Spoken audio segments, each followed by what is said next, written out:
ప్రభుత్వం తీసుకొచ్చిన Bhubharati build now applications ను సమర్థిస్తున్నామన్నారు నారెడ్కో ప్రతినిధులు. అవి రియల్ ఎస్టేట్ రంగానికి దోహద పడతాయన్నారు. గత ప్రభుత్వం తీసుకొచ్చిన ధరణితో సామాన్యులు, రియల్టర్లు ఇబ్బంది పడ్డారని తెలిపారు. రాష్ట్ర ప్రభుత్వాన్ని అభినందించడానికి నారెడ్కో తెలంగాణ ఈరోజు ఈ సమావేశం ఏర్పాటు చేయడం జరిగింది.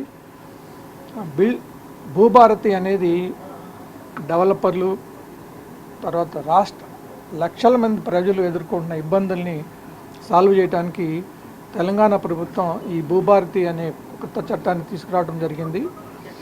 మనకు ఇదివరకు ఉన్న ధరణి పోర్టల్ వలన చాలామంది డెవలపర్లు కానీ సామాన్య ప్రజలు చాలా ఇబ్బందులు ఎదుర్కోవడం జరిగింది. వాటన్నిటి గురించి నారెడ్కో తెలంగాణ చాలాసార్లు రాష్ట్ర ప్రభుత్వానికి రిప్రజెంట్ చేయడం జరిగింది. చాలాసార్లు మీటింగులు జరిగినాయి.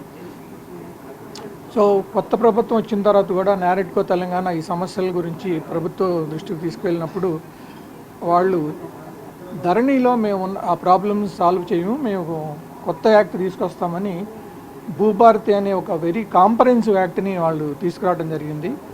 సో దానివల్ల డెవలపర్లు అండ్ సామాన్య ప్రజలు ఎదుర్కొంటున్న ఇబ్బందులు అన్నీ కూడా అధిగమించేలాగా ఈ కొత్త చట్టాన్ని తీసుకొచ్చారు. అండ్ దాన్ని కూడా రాష్ట్రం మొత్తం ఒకేసారి ఇంప్లిమెంట్ చేయకుండా కరెక్ట్గా పైలట్ ప్రాజెక్టుగా ఒక 2-3 జిల్లాల్లో ఇంప్లిమెంట్ చేసి దాన్ని స్టడీ చేస్తున్నారు.